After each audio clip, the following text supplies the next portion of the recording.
Bonjour tout le monde, bienvenue sur Chemin de Guérison. Donc je vous propose une nouvelle vidéo en lien avec cette période estivale qui coïncide aussi avec les vacances scolaires, universitaires, voire professionnelles dans l'hémisphère nord. Si vous êtes dans l'hémisphère sud, bientôt, dans 6 mois, cela s'appliquera aussi à vous. Donc ce n'est pas perdu si vous regardez cette vidéo. Aujourd'hui, je voudrais que nous regardions l'harmonisation, la régulation du système nerveux, donc d'un point de vue des systèmes de savoir et de connaissances africains, et surtout comment ou quelles activités peuvent être mises en place en cette période estivale pour favoriser cette régulation, cette harmonie. Alors, je ne vais pas m'étendre sur les définitions concernant le système nerveux, la régulation, la dérégulation du système nerveux. Je suis sûre et certaine que vous pouvez trouver plein d'informations, que ce soit vidéo, audio ou en texte sur Internet. Il y aura d'autres vidéos dédiées à cela. Je vais simplement commencer néanmoins par lire une brève définition de ce qu'est notre système nerveux. Alors, le système nerveux commande et contrôle l'ensemble du corps. Il est composé du cerveau, du tronc cérébral, du cervelet, la moelle épinière et des nerfs optiques qui composent le système nerveux central et d'un réseau de nerfs parcourant tout l'organisme ou système nerveux périphérique. Voilà pour une brève définition.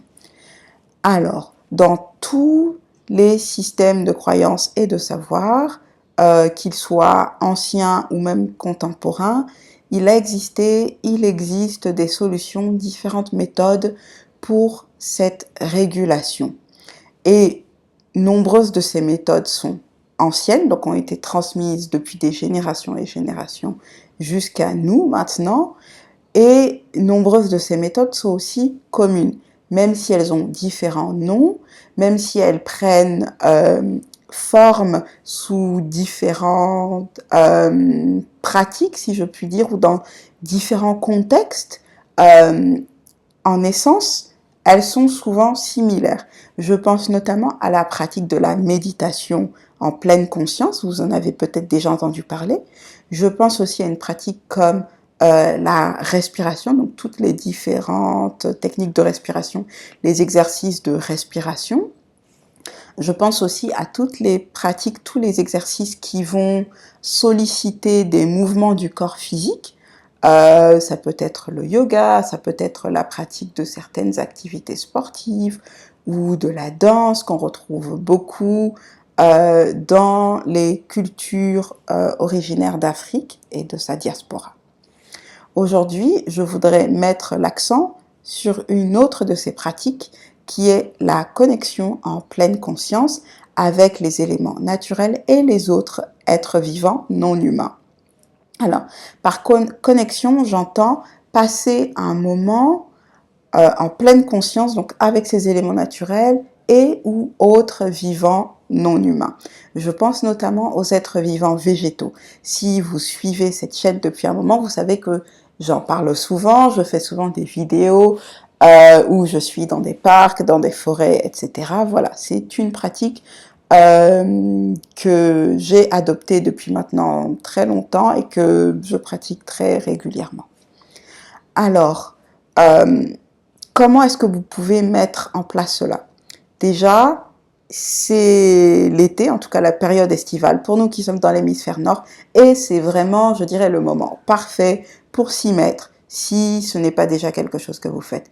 Parce que les températures sont assez agréables, c'est plus simple de se promener, d'aller dehors, vous n'avez pas forcément besoin d'emporter beaucoup de matériel, vous n'avez même pas besoin d'aller très loin. Donc si vous attendiez un déclic, si vous vous demandiez quand le faire, eh ben maintenant, commencez maintenant. Voilà, on est en plein milieu de l'été, il reste encore quelques semaines, allez-y. Comment faire? Comme je disais, vous n'avez pas besoin d'aller forcément loin de chez vous. Ce qui est important, c'est d'être en pleine conscience. Ça veut dire que c'est un moment pendant lequel on va pas être au téléphone, on va pas être en train de scroller sur les réseaux sociaux, on va pas envoyer des textos, je sais pas, on va pas aller se prendre en photo dans les parcs, faire des selfies, etc. Non, c'est pas trop le moment. Je dirais même que pour le début, vaut mieux éviter tout ce qui va être lecture, musique, enfin, apporter une autre activité. L'idée, c'est que vous soyez vous et ces autres êtres vivants. Juste ça.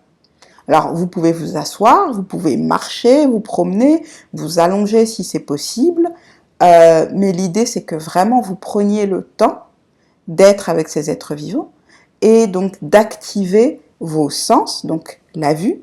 Comme on a pu l'entendre dans la définition, le nerf optique, donc qui concerne la vision, la vue, fait partie du système nerveux. Donc utiliser son sens de la vue, c'est quelque chose qui est qui peut donner de très bons résultats assez rapidement. Donc, vous connectez de manière visuelle, donc ça veut dire les regarder, les observer en détail, prendre le temps de faire cela. Si ce n'est pas quelque chose qui est possible pour vous, donc d'utiliser la vue, utilisez un autre sens. Je pense à l'audition, je pense par exemple à un exercice que j'aime bien faire, c'est m'asseoir et écouter le bruit que font les feuilles des arbres, par exemple, quand il y a un peu de vent. Écoutez tous les autres sons que vous pourrez entendre. Essayez de repérer, est-ce qu'il y a des sons plus forts, moins forts, etc.